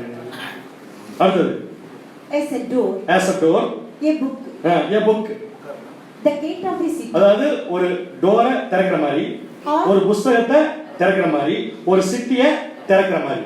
சோ கல்லு மேல அவர் சித்திர வேலை செஞ்சிருக்கார் அப்படிங்கிற மொழிபெயர்ப்பு எப்படி வரும்னா கல்ல அவரு திறக்கிறார் அப்படின்னு சொல்லி வரும். அப்ப யோசுவாவுக்கு முன்னாடி வைத்திருக்கும் கல் எதை குறிக்கும் பார்த்தோம், கிறிஸ்துவின் ராஜ்யம். இப்ப கிறிஸ்துடைய ராஜ்யத்தை தேவன் யோசுவாவுக்கு எப்படி காமிக்கிறார்னா, நான் இந்த ராஜ்யத்தை என்ன பண்ணிட்டேன், ஓபன் பண்ணிட்டேன். எதுக்கு ஓபன் பண்ணிட்டேன், நீ இப்போ எல்லாத்தையும் என்ன பண்ணு, கூட்டிட்டு வா, யார் வேணாலும் இனிமேல் நான் அனுமதி கொடுத்தா உள்ள போகலாங்கிற இன்ஃபர்மேஷனை இப்ப ஜோஷுவா கொடுக்குறேன். சபை கூட அப்படித்தான். புது எருசலேம் ஒரு சப்ஜெக்ட் பார்த்தோமா, புது எருசலேம் அது வேற ஒண்ணும் இல்ல, கிறிஸ்துடைய ராஜ்யம் தான். அந்த ராஜ்யத்துல புது எருசலேம்ல கேட் யார், யாரெல்லாம் திறப்பாங்க, கேட் யார், இன்னும் கொஞ்சம் யோசிச்சு பாருங்க. கேட் வாசிக்கலாம். வெளிப்படுத்தின விசேஷம் 3ஆம் அதிகாரம் 12ஆம் வசனம். வெளிப்படுத்தல் 3ஆம் அதிகாரம் 12ஆம் வசனம். ஜெயம் கொள்ளுகிறவன் எவனோ. எந்த சபையில, 7ஆம் கால சபையில ஜெயம் கொள்ளுகிறவன் எவனோ. இந்த சப்ஜெக்ட்ல சகரியா சப்ஜெக்ட்ல 7ஆம் சபையில ஜெயம் கொள்றவனுக்கு என்ன பேர் வைக்கலாம், வரல டக்குனு கரெக்ட். யோசுவா அழுக்கு வஸ்திரம் போட்டுக்கிறடா, சுத்தமான வஸ்திரம் போட்டுக்கிறடா. சரி வச்சுக்கலாம். சோ ஜெயம் கொள்ளுகிறவன் எவனோ அவனை என் தேவனுடைய ஆலயத்திலே தூணாக்குவேன். என் தேவனுடைய ஆலயம் புதிய எருசலேம். அந்த புதிய எருசலேம் என்ன ஆக்கிடுவாராமா, தூணாக்கிடுவாராமா. அடுத்தது அதினின்று அவன் ஒரு காலம் நீங்குவது. சோ சபைய 7ஆம் சபையில என்ன சொல்றாருன்னா தூணாக்கிடுவேன், அந்த தூண் ஒரு காலம் நீங்குவது. அந்த தூண் மேல, எந்த தூண் மேல, அந்த தூண் மேல, கரெக்ட். எந்த தூண் மேல, ஆலயத்தின் தூண் யாரு, நம்ம மேல என்ன எழுதுவாராமா, தேவனுடைய நாமத்தையும். எது எழுதுவாராமா, தேவனுடைய நாமத்தையும். என் தேவனால் பரலோகத்திலிருந்து இறங்கி வருகிற புதிய எருசலேமாகிய என் தேவனுடைய நகரத்தின் நாமத்தையும், என் தேவனுடைய நகரத்தின் நாமத்தையும், என் புதிய நாமத்தையும் அவன் மேல். கடைசி வார்த்தை என்ன, இந்த எழுதுவேங்கிற வார்த்தையும் பேட்டஸ் தான். சோ எழுதுவேன்னா என்ன அர்த்தம் சொல்லுங்க பார்க்கலாம், திறப்பேன். அப்படி என்ன தெரியுமா, நீதான் என் ஆலயத்தின் தூண். அது மட்டும் இல்ல, உன்னை வச்சுதான் ராஜ்யத்தை என்ன பண்ண போறேன், திறக்க போறேன். அப்படின்னா யோசுவாவுக்கு முன்னாடி வைத்திருக்கிற இந்த கல்லு மேல சித்திர வேலை தேவன் செஞ்சிருக்காருங்கிறத எப்படி எடுத்துக்கலாம்னா, kingdom of Christ open to all. Open to all என்ன அர்த்தம், உலக ஜனங்கள் இனிமேல் இதுக்குள்ள என்ன பண்ணலாம், பிரவேசிக்கலாம் அப்படிங்கிற விஷயத்தை அவர் சொல்லிட்டார். சொல்லிட்டு இந்த கல்லுக்கு எத்தனை கல் வச்சிருக்காராமா, 7 கல். இது எதை குறிக்கும்? இப்ப கல் எதை குறிக்கும்? கல் எதை குறிக்கும்? கிறிஸ்துடைய ராஜ்யத்தை குறிக்கும். அந்த கிறிஸ்துடைய ராஜ்யத்து மேல தேவன் எத்தனை கண் வச்சிருக்காரா? 7 கண் வச்சிருக்காரு. சோ இந்த 7 கண் எதை குறிக்கும்? 7 கால சபையை குறிக்கும். நீங்க 7 சொன்ன உடனே 7 கால சபை திங்க் பண்ண தப்பு இல்லை. அதே மாதிரி 7 சொன்ன உடனே முழுமையை சொன்னது தப்பு இல்லை. கண் எதுக்கு சொல்லியிருக்கு அதை கவனிங்க ஃபர்ஸ்ட். கண் எதுக்கு யூஸ் பண்ணுவாங்க? வாசிக்கலாம். இப்ப யாருடைய கண் இது? கண்ணு சபையுடைய கண் இல்ல, தேவன் வச்ச கண்ணு. அப்படின்னா யாருடைய கண் இது? தேவனுடைய கண்ணு. நல்லா படிங்க. சோ தேவனுடைய கண்ணு இப்ப தேவன் வச்சிருக்காரு எது மேல? கல்லு மேல. கல் எதை குறிக்கும்? ராஜ்யம். வாசிங்க சகரியா 4ஆம் அதிகாரம் 10ஆம் வசனம். சகரியா 4ஆம் அதிகாரம் 10ஆம் வசனம். அற்பமான ஆரம்பத்தின் நாளை யார் அசட்டை பண்ணலாம்? பூமி எங்கும் சுற்றி பார்க்கிறவைகளாகி கர்த்தருடைய 7 கண்களும். யாருடைய கண்கள்? கர்த்தருடைய 7 கண்களும் செருபாபேலின் கையில் இருக்கிற தூக்கு நூலை சந்தோஷமாக பார்க்கிறது என்றார். எதை பார்க்கலாமா? தூக்கு நூலை என்ன பண்ணலாமா? சந்தோஷமா பார்க்கலாமா? இப்ப தேவனுடைய 7 கண்களை இந்த வசனத்துல எதுக்காக தேவன் அனுப்பிச்சிருக்கார் சொல்லுங்க. வசனத்துல இந்த வசனத்துல பூமி எங்கும். அப்ப கண்கள் எதுக்குன்னு கேட்டா பார்க்கிறதுக்கு. இப்ப யார் பார்க்க போறா? யாருடைய கண்ணை வச்சிருக்காரோ அந்த கண்ணு பார்க்க போகுது. யாருடைய கண்ணது? அப்படின்னா தேவன் என்ன பண்ண போறாரு? என்னதான் ராஜ்யத்தை கிறிஸ்துவுக்கு ஒப்பு கொடுத்திருந்தாலும் கம்ப்ளீட்டா கிறிஸ்துடைய ராஜ்யத்தில் நடக்கிற எல்லா சம்பவங்களும் யாரால் பார்க்கப்படுகிறது? தேவனால் பார்க்கப்படுகிறது. வாசிக்கலாம் பாருங்க. நீதிமொழிகள் 15ஆம் அதிகாரம் 3ஆம் வசனம். நீதிமொழிகள் 15ஆம் அதிகாரம் 3ஆம் வசனம். கர்த்தரின் கண்கள் எவ்விடத்திலும் இருந்து நல்லோரையும் தீயோரையும் நோக்கி பார்க்குது. நல்லோரையும் பார்க்குது. யாரையும் பார்க்குது? தீயோரையும் நோக்கி பார்க்குது. இன்னொரு வசனம் பாருங்க. யோபு 34ஆம் அதிகாரம் 21ஆம் வசனம். யோபு 34ஆம் அதிகாரம் 21ஆம் வசனம். அவருடைய கண்கள் யாருடைய கண்கள்? தேவனுடைய கண்கள். மனுஷருடைய வழிகளை எதை பார்த்திருக்கார் தேவன்? மனுஷருடைய வழிகளை நோக்கி இருக்கிறது. அவருடைய நடைகளை எல்லாம் அவர் பார்க்கிறார். எல்லாத்தையும் தேவன் பார்க்கிறார். அப்ப தேவனால் எல்லாத்தையும் பார்க்க முடியறத கிறிஸ்துடைய ராஜ்யத்திலும் நடக்கிற சம்பவமா தேவன் எப்படி காமிக்கிறார்னா, முதல்ல யோசுவாவுக்கு முன்னாடி என்ன வச்சிருந்தாரு? சரியா பதில் சொல்லினா வசனத்தையும் கவனிக்கல, விளக்கத்தையும் கவனிக்கல. என்ன வச்சிருக்காரு? கல் வச்சிருக்காரு. கல் எதை குறிக்கும்? கிறிஸ்துடைய ராஜ்யம். அந்த கல்லு மேல என்ன வச்சிருக்காரு? 7 கண் வச்சிருக்காரு. யாருடைய கண்ணு? எதுக்கு? எதை பார்க்கிறதுக்கு? ராஜ்யத்துல நடக்கிற எல்லா விஷயத்தையும் தேவன் என்ன பண்ணிருக்காராமா? பார்த்து கொண்டிருக்காரு. அந்த கல்லு மேல என்ன எழுதி வச்சிருக்காராமா? சித்திர வேலை. சோ சித்திர வேலைனா அவர் டிராயிங் எல்லாம் போடல, எல்லாருக்கும் அது ஓபனா இருக்குங்கறத யோசுவாக்கு என்ன பண்றாருன்னா அவரு காண்பிக்கிறார். வாசிக்கலாம் பாருங்க. 2 நாளாகமம் 16ஆம் அதிகாரம் 9ஆம் வசனம். 2 நாளாகமம் 16ஆம் அதிகாரம். மறுபடியும் கண்களை பத்தி படிக்கலாம். தேவனுடைய கண்களை பத்தி படிக்கலாம். தம்மை பற்றி உத்தம இருதயத்தோடு இருக்கிறவர்களுக்கு தம்முடைய வல்லமையை விளங்க பண்ணும்படிக்கு கர்த்தருடைய கண்கள். யாருடைய கண்கள்? கர்த்தருடைய கண்கள் பூமி எங்கும் உலாவிக் கொண்டிருக்கிறது. அப்படி என்ன அர்த்தம்? தேவனுக்கு பூமியில் நடக்கிற எல்லாமே தெரியும் அப்படிங்கிறது அர்த்தம். உலாவிக் கொண்டிருக்கிறது. இந்த விஷயத்தில் மதி இல்லாதவராய் இருந்தீர், ஆகையால் இது முதற்கொண்டு உமக்கு யுத்தங்கள் நேரிடும். சோ ஒரு விளக்கம் புரிஞ்சது. கண் எதை குறிக்கும்னா தேவன் எல்லாத்தையும் பார்த்துட்டு இருக்கார். கல்லிலையும் கண் இருக்கிறது எதை குறிக்கும்னா ராஜ்யம் கிறிஸ்துவையா இருந்தாலும் நடக்கிற எல்லா விஷயத்தையும் யார் தான் பார்த்துட்டு இருக்கிறார்?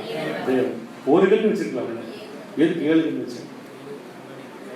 இப்ப கண்ணு வைக்கிறான்னு தெரிஞ்சு போச்சு. கல்லு மேல கண்ணு வைக்கிறான்னு தெரிஞ்சிச்சு. ஒரு கண்ணு வச்சு போக வேண்டியது. எதுக்கு 7 கண்? அதான் மாதிரி எங்களுக்கு தெரியல.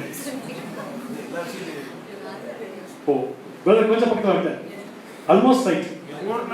கண்கள் அப்படிங்கிறது வந்து பாத்தீங்கன்னா சூப்பர்விஷன், அதாவது மேற்பார்வை பார்க்கிறது.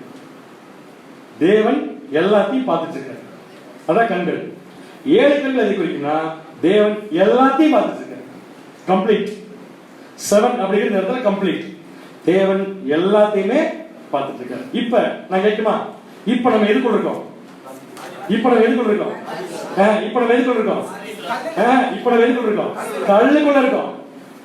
எதுக்குள்ள இருக்கோம்? கல்லுக்குள்ள இருக்கோம். சந்தேகமா கல்லுக்குள்ள இருக்கோம். இப்ப கல்லுக்குள்ள இருக்கிற நமக்கு நடந்துட்டு இருக்கிற எல்லா விஷயத்தையும் யார் பார்த்துட்டு இருக்காங்க? எப்படி சொல்றீங்க? கல் வச்சிருக்கேன். எத்தனை கண் வச்சிருக்காரு? நினைச்சுக்கலாம், என்ன எல்லாம் போய் பார்த்துட்டு போறது, நான் ஆபீஸ் போறது வரதெல்லாம் பார்த்துட்டு போறது. சந்தேகம் வருது இல்ல? வருது. சந்தேகம் வருது வரல. அப்ப கண்டிப்பா தேவன் எல்லாத்தையும் என்ன பண்ணிருக்காரு? பார்த்துட்டு.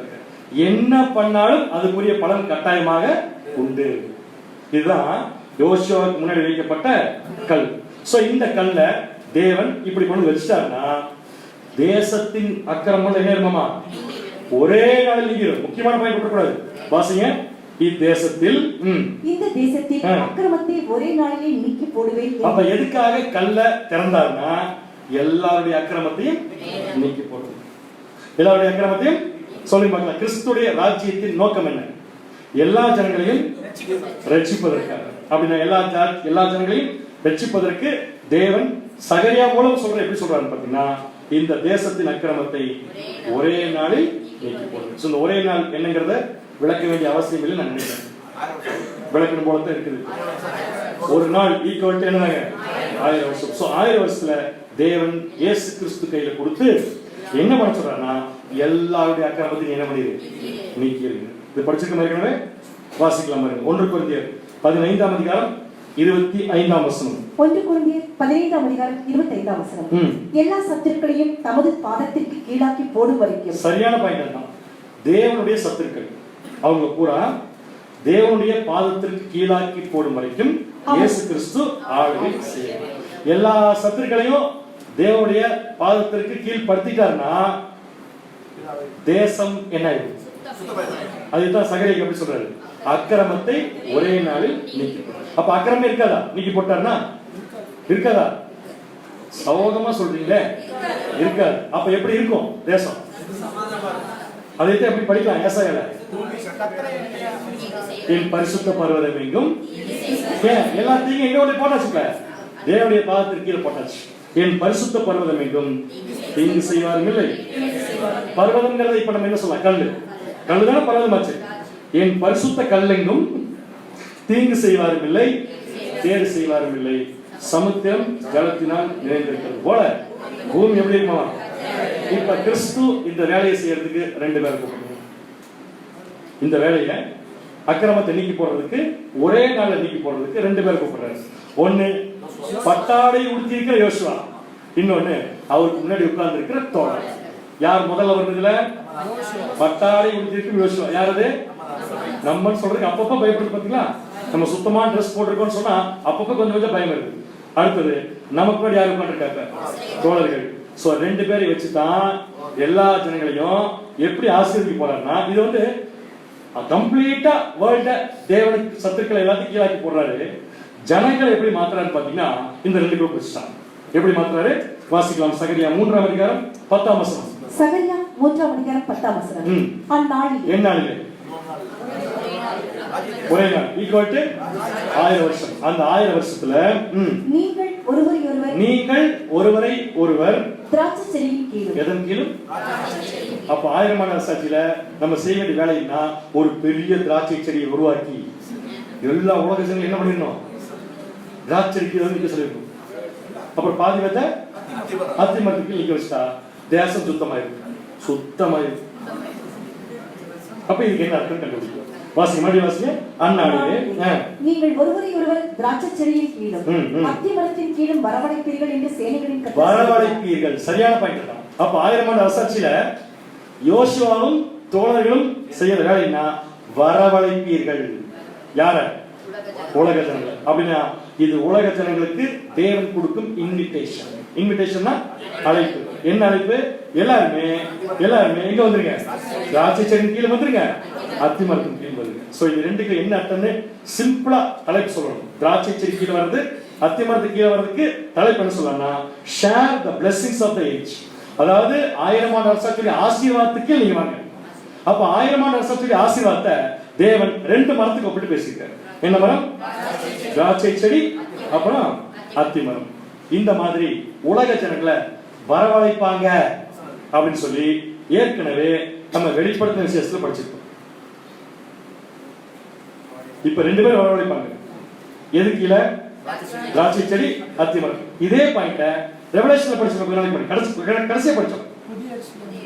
வாசிக்கலாம். வெளிப்படுத்தின விசேஷம் 22ஆம் அதிகாரம் 17ஆம் வசனம். வெளிப்படுத்தல் 22ஆம் அதிகாரம் 17ஆம் வசனம்.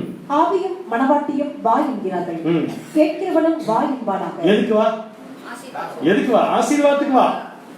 ஆசீர்வாதம் என்ன கிடைக்கும்னா தாகமாய் இருக்கிறவன் வரக்கடவன், விருப்பம் உள்ளவன் ஜீவ தண்ணீரை இலவசமாய் வாங்கிக் கொள்ள. இந்த இடத்துல இலவசங்கிறது பெரிய விஷயம் இல்ல, விருப்பத்தோட வரதான் பெரிய விஷயம். அங்கேயே படிச்சோம். சோ இதெல்லாம் ஆசீர்வாதம் உலக ஜனங்களுக்கு கிடைக்கிற விஷயம். அப்ப உலக ஜனங்களை ஆசீர்வாதத்துக்குள்ள வாங்கன்னு சொல்லி ரெவலேஷன்ல இந்த வசனத்துல எத்தனை பேர் கூப்பிடுறாங்க? 2 பேரா? எத்தனை பேர் கூப்பிடுறாங்க? கவுண்ட் பண்ணி சொல்லிருங்க. ஃபர்ஸ்ட் 3 பேர். சரியான பதில். யார் யாரு? ஆவி, இன்னொரு மனவாட்டி, இன்னொரு கேட்கிறார். இதுக்கு நம்ம விளக்க பார்த்தோம் ஏற்கனவே. பரிசுத்த ஆவியும் உலக ஜனங்களை ஆசீர்வாதத்துக்குள்ள வான்னு சொல்லி கூப்பிடுமாமா? மனவாட்டி சபையும் வான்னு சொல்லி கூப்பிடுவாங்களாமா? கேட்கிறவனு வான்னு சொல்லி கூப்பிடுவாங்க. யார் கேட்கிறவன்? உலக ஜனங்களே ஒருத்தருக்கு ஒருத்தர் என்ன பண்ணிப்பாங்க? என்கரேஜ் பண்ணி. இதுதான் மத்த 25ஆம் அதிகாரத்துல செம்மறியாடு வெள்ளாடு பேரபிள் இருக்கு. கண்டிப்பா அதை நாளைக்கு பார்க்கலாம். கண்டிப்பா பார்க்கலாம். சண்டே சப்ஜெக்ட்ல பார்க்கலாம். ஓகே. சோ உலக ஜனங்கள் ஒருத்தர் ஒருத்தர் என்ன பண்ணுவாங்க? வான்னு சொல்லி கூப்பிடுவாங்க. எதுக்கு வான்னு சொல்லி கூப்பிடுவாங்கன்னா ஆசீர்வாதத்தை வாங்கிக்கொள்ள. அப்ப பரிசுத்த ஆவி உலக ஜனங்கள் எப்படி கூப்பிடுவோம்? அந்நாளில். அந்நாளில் அப்படி போய் பாயிண்ட் யோயேல் சொல்லிருக்காரு. அதற்கு பின்பு நான் மாம்சமான யாவர் மேலும் என்னுடைய ஆவியை. அப்ப உலக ஜனங்கள் எல்லாருக்கும் தேவனுடைய ஆவி என்ன பண்ண போறாரு? ஊத்த போறாரு. சோ பரிசுத்த ஆவியின் அழைப்பு, மனவாட்டியின் அழைப்பு, கேட்கிறவங்க ஒருத்தருக்கு ஒருத்தர் என்ன பண்ணுவாங்க? வான்னு சொல்லுவாங்க.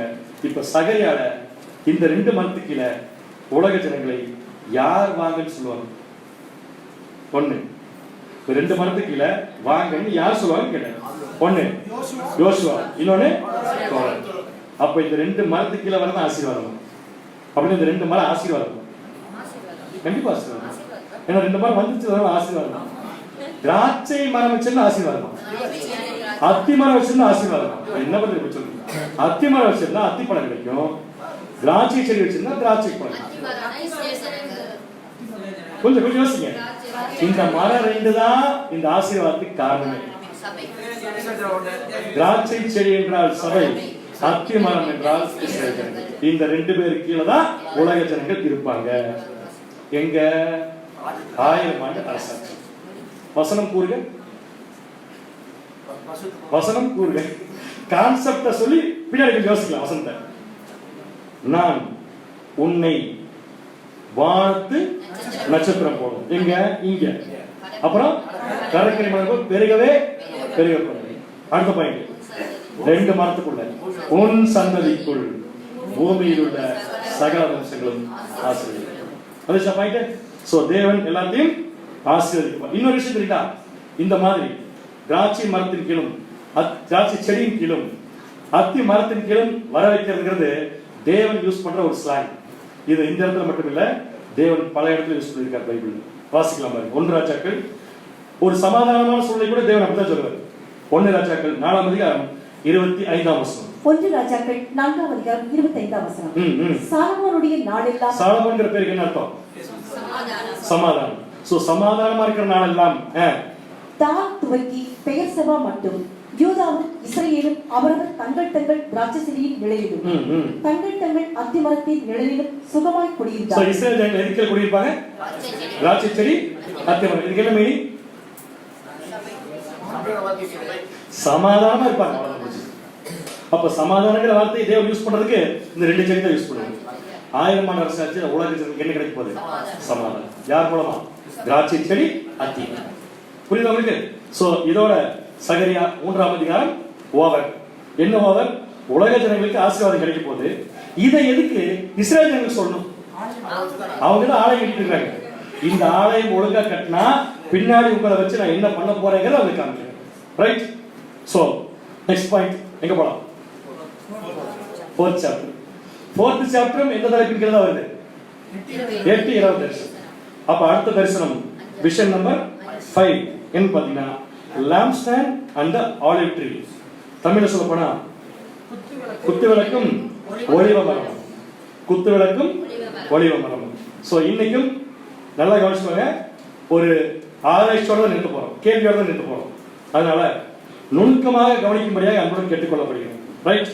வாசிக்கலாமா? அப்புறம் இன்னொரு விஷயம், இந்த தீர்க்கதரிசனம் எதுக்கு உங்களுக்கு? ஆலயம் கட்டுறதுக்குல, ஆலயம் கட்டி முடிச்ச ஜனங்களுக்கு அஷூரன்ஸ் கொடுத்து பின்னாடி வரப்போற ஆசீர்வாதத்தையும் அவர் குறிப்பிடுறாரு. ரைட்? அப்ப இந்த சம்பவத்தில், இந்த தீர்க்கதரிசனத்தில் வரக்கூடிய சம்பவம், பொருட்கள் அத்தனையுமே இஸ்ரேல் ஜனங்களுக்கு வரப்போற ஆசீர்வாதத்தை நேரடியாக குறிக்கும். சபைக்கு வரக்கூடிய ஆசீர்வாதத்தை ஆவிக்குரிய பொருள் குறிக்கும். ராஜ்யத்தின் காரியங்களை ஆவிக்குரிய அர்த்தத்தில் குறிக்கும். 3 கம்பேரிசன். சோ முதல்ல லிட்டரல் கம்பேரிசன் போறோம். வாசிக்கலாம். சகரியா 4ஆம் அதிகாரம் 1ஆம் வசனம் 2ஆம் வசனம். சகரியா 4ஆம் அதிகாரம் 1 2ஆம் வசனங்கள். என்னோட பேசின தூதன் திருப்பி வந்து, அவரோட பேசின தூதன் விடுங்க. முதல்ல இப்ப நம்ம கூட பேசிட்டு தூதன் யாரு? நல்ல வேலை கேட்டேன். இப்ப சகரியா சொல்றாரு, எங்க கூட ஒரு தூதன் பேசிட்டு இருந்தாரு, அதை விட்டுருக்கிட்டேன். இப்ப நம்ம கூட பேசிட்டு இருக்காரு சகரியா. ரைட். சகரியா சொல்றாரு, எங்கூட பேசின தூதன் திரும்பி வந்து நித்திரை பண்ணுகிற ஒருவனை எழுப்புவது போல் என்னை எழுப்பி. எப்படி இருந்தாருமா? நான் நித்திரை பண்ணிட்டு இருந்தேன், என்னை எழுப்பினாரு சொல்ல. நான் நித்திரை பண்ணல, என்னை எப்படி எழுப்பினாரு அப்படின்னு என்ன அர்த்தம்? அவர் எழுப்புற ஸ்பீடு. எதிரிக்கு சொல்ற அர்த்தம் இருக்கு. எதிரிக்கு சொல்ற தூங்கிட்டு இருக்க எழுப்புற மாதிரி எழுப்புறாருன்னா, அவர் தூங்குனாரு நமக்கு தெரியாது, அவர் சொல்ல போற விஷயம் ரொம்ப முக்கியம். அந்த மாதிரி எழுப்பி, நீ காண்கிறது என்னவென்று கேட்டார். இதுக்கு எதுக்கு எழுப்பணும்? நீ என்னப்பா பாக்குறேன்னு சொன்னா, கொஞ்சம் இருந்து தூங்கிட்டு வந்து அப்புறம் சொல்றேன் அப்படின்னு சொல்லிருக்கலாம். ஆனா என்னமா பார்த்துட்டு இருக்கான்னு தெரிஞ்சிச்சு. சோ எழுப்பி கேட்கிறாரு, என்னத்தை நீ காண்கிறாய் அப்படின்னு சொல்லி கேட்ட உடனே, நல்ல கவனிங்க, முக்கியமான வசனம். இதுல ஒரு கேள்வி இருக்கு. அதற்கு நான், இதோ முழுவதும் பொன்னினால் செய்யப்பட்ட குத்துவிளக்கை காண்கிறேன். எதை காண்கிறார்? முழுவதும் பொன்னினால் செய்யப்பட்ட குத்துவிளக்கை காண்கிறேன். அதின் உச்சியில் அதின் கிண்ணமும். கிளியர். குத்துவிளக்கு உச்சியில் என்ன இருக்கும்? கிண்ணம் இருக்கும். அதின் மேல் அதின் 7 அகல்களும். இது என்ன அகல்கள்? இது என்ன கிண்ணம்? அதாவது குத்துவிளக்கு மேல என்ன ஒரு கிண்ணம். சோ கிண்ணம் இருக்கு. எத்தனை கிண்ணம்? 7 கிண்ணம் இருக்குது. அதன் உச்சியில் அதன் கிண்ணமும், ஒரு கிண்ணமும். அடுத்தது அதின் மேல் அதின் 7 அகல்களும். அப்ப அந்த கிண்ணத்து மேல 7 அகல் இருந்துச்சா? அர்த்தம் நேரடி அப்படித்தான் வருது. எப்படி இருக்குன்னா, ஒரு கிண்ணம் இருக்காமா, கிண்ணம் எங்க இருக்கு? அதை படிச்சு கிண்ணம் எங்க இருக்கு? குத்துவிளக்கின் உச்சியில. அப்ப குத்துவிளக்கின் உச்சியில என்ன இருக்கு? கிண்ணம் இருக்கு. கிண்ணம் என்ன? பவுல். ஒரு பவுல் இருக்கு. அந்த பவுல் மேல என்ன இருக்காமா? பவுல் மேல பிரான்ச் தான் அகல் இருக்கும். ஆனா என்ன எங்க இருக்கிற மாதிரி இருக்கு? குத்துவிளக்கின் மேல், அதன் மேல் வந்து பாய்க்கு, அதன் மேல் 7 அகல்களும், அதின் உச்சியில் இருக்கிற அகல்களுக்கு போகிற 7 குழாய்களும் இருக்கிறது. ஒரு கம்பேரிசன், ஒரு பிக்சர் மனசுல செட் ஆயிருக்கா? ஃபர்ஸ்ட் ஒரு குத்துவிளக்கு இருந்துச்சா, கசகசம் செட் ஆயிருக்கு. எப்படின்னா, முதல்ல ஒரு பொன்னால் செய்யப்பட்ட குத்துவிளக்கு, உச்சியில ஒரு கிண்ணம், அந்த கிண்ணத்து மேல வராதே, ஆனா வருதுன்னு வச்சுக்கோங்க. அதுக்கப்புறம் என்ன சொல்றேன்னா, அதன் உச்சியில், எதன் உச்சியில்? அதன் உச்சியில் இருக்கிற அகல்களுக்கு போகிற 7 குழாய். சோ குழாய் எங்க இருந்து வருதுன்னா, பவுல்ல இருந்து வருது. எங்க போறதுக்காக வருது? அகலுக்கு போறதுக்காக வருது. இவ்வளவுதான் புரிஞ்சுக்கிற விஷயம். சோ இதை வந்து ப்ராப்பரா ஆராய்ச்சி பண்ணாம ஒரு காலத்துல படிச்சிட்டோம். அதனால சில மீனிங் கூட மாறி போயிருக்க வாய்ப்பு இருக்கு. பட் வெரி கிளியர், குத்துவிளக்கு எப்படி இருக்கு முதல்ல கண்டுபிடிக்காம இதோடைய மீனிங் குள்ள போனோம்னா மாட்டிக்கணும். இப்ப இது வரைக்கும் ஒரு குத்துவிளக்காவே நமக்கு இது தெரியல. ஏன்னா கிண்ணத்து மேல அகல் இருக்கிற மாதிரி இருக்குது, அங்க இருந்து டியூப் வேற வருதாமா என்ன நமக்கு புரியல. சோ ஒரு விஷயத்தை ஃபர்ஸ்ட் கண்டுபிடிச்சிடலாம். குத்துவிளக்கின் உச்சியில அகல் இருந்துச்சா, கிண்ணம் இருந்துச்சு? No doubt. சோ அகல்கள் கிண்ணத்துக்கு மேல இருந்துச்சா, குத்துவிளக்குக்கு மேல இருந்துச்சா? கேள்வி நல்லா வாங்கிக்கோங்க. அகல்கள் 7 அகல்கள், அகல் 7 தானே? அகல்கள் 7.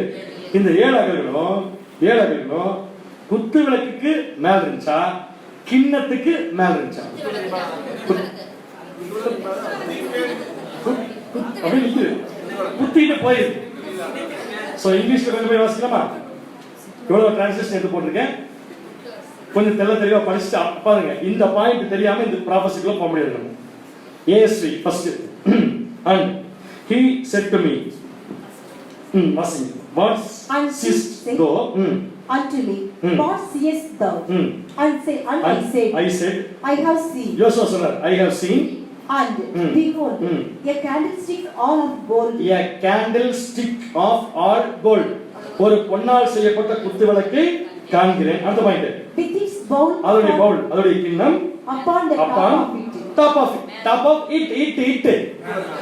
Top of it. Top of it னோட Tamil எப்படி போட்டாங்க? கிண்ணத்துக்கு மேல போட்டாங்க. அந்த இட்டுங்கறத தமிழ் பைபிள்ல எப்படி புரிஞ்சுக்கிட்டாங்கன்னா கிண்ணத்துக்கு கிண்ணம் தான் இட்டு நிறுத்திட்டாங்க. அந்த கிண்ணத்தை தான் இட்டு நிறுத்திட்டாங்க. சோ தமிழ் எப்படி போட்டுன்னு பார்த்தா முதல்ல குத்துவிளக்கு உச்சியில ஒரு கிண்ணம் இருக்கு. கிண்ணத்து மேல அதன் மேல தான் போட்டிருக்கு. கிண்ணத்து மேல போடல. இந்த அதுங்கிறது எதுன்னு தெரியாம நம்ம கிண்ணத்து மேல 7 அகல் இருக்குன்னு என்ன பண்ண முடியாது? முடிவு பண்ண முடியாது. உதாரணம் சொல்லட்டுமா? கீழே போட்டிருக்க வார்த்தை படி. காரில் நான் அமர்ந்திருக்கிறேன். எனக்கு தெரிஞ்ச உதாரணத்தை போட்டுக்கிறேன். சிரிக்கூடாது. காரில் நான் அமர்ந்திருக்கிறேன். இப்ப சப்ஜெக்ட் யாரு? காரா நானா? தப்பான உதாரணத்தை போட்டேன். சப்ஜெக்ட் யாரு? காரில் நான் அமர்ந்திருக்கிறேன். சரியான பதில் தான். சப்ஜெக்ட் கார் தான். காரில் நான் அமர்ந்திருக்கிறேன். அடுத்த வார்த்தை அதில் ஸ்டேரிங் உள்ளது. இப்ப ஸ்டேரிங் எனக்கு உள்ளதா காருக்கு உள்ளதா? எப்படி எடுத்துக்கிறீங்க? கார் அதில் தான் போட்டிருக்கேன். அதில் போட்ட உடனே ஏன் கார் எடுத்தீங்க? Subject is the car. அப்ப நெக்ஸ்ட் வார்த்தை அதுன்னு வந்தா சப்ஜெக்ட் தான் குறிக்கணும் ஒழிய சப்ஜெக்ட வச்சு பேசப்பட்ட விஷயத்தை அது குறிக்காது. புரியுதா? புரியல உங்களுக்கு? அப்படின்னா ஒரு குத்து விளக்கின் உச்சியில் என்ன இருந்தது? பவுல், கிண்ணம் இருந்துச்சு. அதன் உச்சியில்னா கிண்ணத்தின் உச்சியில் இல்ல, குத்து விளக்கின் மேல் 7 அகல்கள் இருந்தன. கிளியரா உங்களுக்கு? ஏன்னா வேற ட்ரான்ஸ்லேஷன் படிங்க. BBE Bible in basic English. And he said to me, what do you see? And I said, இப்படியே இங்கிலீஷ் பைபிள் தான் நல்லா இருக்கும் படிக்கிறது. I see a light support made all of gold. All of gold with its cup on the top of with its cup on the top of it. And 7 lights இப்ப பாருங்க. With its cupனா bowl. With its cup top of it. இப்ப it அது குத்து விளக்கு. முதல் லைன்ல இட்டு குத்து விளக்குனா அடுத்த லைன்ல இட்டு இருந்தா குத்து விளக்கு. Not bowl. With its cup on the top of it and 7 lights on it na bowl it கிடையாது. குத்து விளக்கு தான் it. இதே மாதிரி புள்ளினா காரில் நான் அமர்ந்திருக்கிறேன். எனக்கு ஸ்டீரிங் உள்ளது. வராது. சோ கார் தான் சப்ஜெக்ட். எதை பத்தி பேசுறாங்களோ அதே தான் அடுத்த வார்த்தையில இட்டுன்னு போடுவாங்க தவிர எதை பேசிட்டு இருக்காங்களோ அதை என்ன பண்ண மாட்டாங்க? போட மாட்டாங்க. இங்க பேசிட்டு இருக்கிறது பவுலை பத்தி, சப்ஜெக்ட் குத்து விளக்கு. சோ குத்து விளக்கு மேலதான் 7 அகல் இருக்கே தவிர பவுல் மேல 7 அகல்கள் இல்ல. இப்போ உங்களுக்கு எல்லாம் என்ன பெரிய சந்தேகம் இருக்குன்னா குத்து விளக்கு மேல உச்சியில ஏன் பவுல்? இதான் காட்சி. இதான் ஆக்சுவலா யோசுவா பார்த்த காட்சி. இப்போ வசனம் கரெக்டா மேட்ச் ஆகுதா பாருங்க. என்ன பார்த்தாரு யோசுவா? நீங்க இப்ப என்ன பாக்குறீங்க? தெரிஞ்சிருங்க. யோசுவா என்ன பார்த்தாரு? பொன்னினால் செய்யப்பட்ட ஒரு குத்து விளக்கு. அந்த குத்து விளக்கின் உச்சியில ஒரு கிண்ணம் வந்துருச்சா? ஒரு கிண்ணம் வந்துருச்சு. அடுத்தது அதன் மேல், எதன் மேல்? குத்து விளக்கின் மேல் எத்தனை அகல்கள் இருந்துச்சு? 7 அகல். கிளியரா இருக்கா? அடுத்தது அதன் மேல் அகல், அது குத்து விளக்கு. அது மேல் பவுல் இருந்து 7 குழாய்கள் எங்க வருது பாத்தீங்கன்னா அகல்களுக்கு வருது. அகல்களுக்கு வருது. புரியுதா உங்களுக்கு? எதுக்கு அகல்களுக்கு 7 டியூப் வருது? ஆயில் சப்ளை பண்றது. அப்ப ஆயில் எதில் ஊற்றப்படுகிறது? பவுலில் ஊற்றப்படுது. அப்ப பவுல் எங்க தான் இருக்கணும்? மேல தான் இருக்கணும். அகல்கள் எங்க தான் இருக்கணும்? இதைத்தான் யார் பார்த்தானா? யோசுவா பார்த்தார். ஞாபகம் வச்சுக்கோங்க. இது சீன் நம்பர் 1. அடுத்தது இந்த சீன்ல ஆயில் பவுலுக்கு எங்க இருந்து வரும்? இல்ல, குத்து விளக்குக்கு ஆயில் எங்க இருந்து வரும்? குத்து விளக்குக்கு ஆயில் எங்க இருந்து வரும்? பவுல். பவுல் எப்படி வரும்? எப்படி வரும்? 7 டியூப். 7 அகல். சரி, பவுலுக்கு எப்படி ஆயில் வரும்? சகரியா 4ஆம் அதிகாரம் 3ஆம் வசனம். சகரியா 4ஆம் அதிகாரம் 3ஆம் வசனம். அதின் அருகில் கிண்ணத்திற்கு வலதுபுறமாக அதன் குத்து விளக்கு. சோ குத்து விளக்குக்கு வலதுபுறமாக கிண்ணத்திற்கு வலதுபுறமாக ஒன்றும் அதற்கு இடதுபுறமாக ஒன்றும் ஆக 2 ஒலிவ மரங்கள் இருக்கிறது. சோ ரைட் சைடு ஒரு ஒலிவ மரம், லெஃப்ட் சைடு ஒரு ஒலிவ மரம். இப்ப இதைத்தான் யோசுவா பார்த்தாரு. பார்த்த யோசுவாக்கு என்ன சந்தேகம் வந்துச்சுன்னா, என்னை எழுப்பி கேட்கிறீங்கல்ல, நீங்களே சொல்லுங்க, நான் கண்ட காட்சியின் அர்த்தம் என்ன? வாசிக்கலாம் பாரு. சகரியா 4ஆம் அதிகாரம் 4ஆம் வசனம் 5ஆம் வசனம். சகரியா 4ஆம் அதிகாரம் 4 5ஆம் வசனம். நான் என்னோட பேசின தூதனை நோக்கி. யாரை நோக்கி? யோசுவா யோசுவா வந்துட்டாரு உள்ள. அதுதான் கேட்டேன் தெளிவா. யார் யாரை நோக்கி? சகரியா யாரு? மிகாயேலை நோக்கி. ஆண்டவரே, இவைகள் என்னவென்று கேட்டேன். இது என்னது? எது? இந்த குத்து விளக்கு, அதுக்கு மேல ஒரு பவுல், அதுக்கு டியூப், அதுக்கு சப்ளை பண்றதுக்கு 2 ஒளிய மரம், இதெல்லாம் நான் என்னன்னு கேட்டேன். உடனே பதில் சொல்லுவாரு. எப்படி சொல்லுவாரு? என்னோட பேசின தூதன் மறுமொழியாக, இவைகள் என்னதென்று உனக்கு தெரியாதா என்றார். அவர் என்ன கேட்காரு? இது இன்னும் தெரியாதா? தெரியாதுல விட்டு வாசிக்கிறது. ஆண்டவரே, எனக்கு தெரியாது என்று அவர் கிளியரா சொல்லிட்டாரு. எனக்கு தெரியும். அப்ப குத்து விளக்க பார்த்தவருக்கு குத்து விளக்குக்கு அர்த்தம் என்னன்னு தெரியல. இப்ப நமக்கு குத்து விளக்கும் தெரிய போகுது, குத்து விளக்குக்கு அர்த்தமும் தெரிய போகுது. இந்த அர்த்தம் என்னங்கிறத கண்டுபிடித்து வர வேண்டிய பொறுப்பு யாருடைய? அவங்க பார்த்தா விட்டுருங்க, பொறுப்பு யாரு? என்னுடைய பயங்கரங்க, என்னுடைய. சரி, ஓகே, சரி. அப்ப உங்களுடைய என்ன? அதை வந்து கேட்க வேண்டியது. சரி, எல்லாம் என்ன பண்ணலாம்? இந்த குத்து விளக்கு நல்லா கவனிச்சுக்கோங்க. டைரக்டா எடுத்தோன்னு ஆவிக்குரிய இடத்துக்கு போயிடாதீங்க. அது மிஸ்டேக் பண்ணிடக்கூடாது. 2 ஒளிய மரம், 1 பழைய ஏற்பாடு, அப்படிலாம் போயிடாதீங்க. முதல்ல இந்த தீர்க்கதரிசனம் யாருக்கு சொல்லப்பட்டது? ஆலயம் கட்டி முடித்த ஜனங்களுக்கு. அப்ப இது இன்னும் ஒரு பிளஸிங், ஒரு ஆசீர்வாதம், ஒரு அஷூரன்ஸ் உங்களுக்கு இருக்கு. அதுதான் அது மீன் பண்ணுது. சோ அந்த அடிப்படையில இதுக்கு விளக்கம் பாருங்க. ஒரே ஒரு க்ளூ மட்டும் சொல்லப்பட்ட வசனத்துல இந்த தரிசனத்துடைய டோட்டல் நோக்கம் இத தேவன் காமிச்சார்ல, என்ன பர்பஸ்க்காக காமிச்சார்னா இஸ்ரேல் ஜனங்களுக்கு நடக்க போற ஒரு சம்பவம். அந்த சம்பவம் என்ன வாசிக்கலாம் பாருங்க. சகரியா 4ஆம் அதிகாரம் 6ஆம் வசனம். சகரியா 4ஆம் அதிகாரம் 6ஆம் வசனம். அப்பொழுது அவர் செருபாபேலுக்கு சொல்லப்படுகிற கர்த்தருடைய வார்த்தை என்னவென்றால், இந்த தீர்க்கதரிசனத்தின் அர்த்தத்துடைய மைய கரு தான். செருபாபேலுக்கு சொல்லப்படுகிற. நான் யோசுவா தேசத்துக்கு 2 லீடர், 1 லீடர் அதுக்கு லீடர், இவர் இதுக்கு லீடர். ஞாபகப்படுத்தி சொல்லுங்க. அந்த லீடருக்கு ஆலயம் கட்டுறதுக்கு ஒரு லீடர், ஸ்பிரிச்சுவல் ஹெட் யாரு? யோசுவா.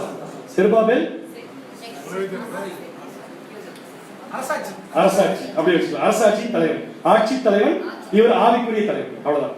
இப்ப தேவன் ஆவிக்குரிய தலைவன் சொல்ல, ஆட்சி தலைவன் சொல்ல. செருபாபேலுக்கு சொல்லப்படுகிற கர்த்தருடைய வார்த்தை என்னவென்றால், இந்த தீர்க்கதரிசனத்துடைய நோக்கம் என்ன தெரியுமா? உன்னால ஒண்ணும் பண்ண முடியாது, என்னாலதான் எல்லாம் நடக்குது. அவ்வளவுதான் முடிச்சிட்டாரு.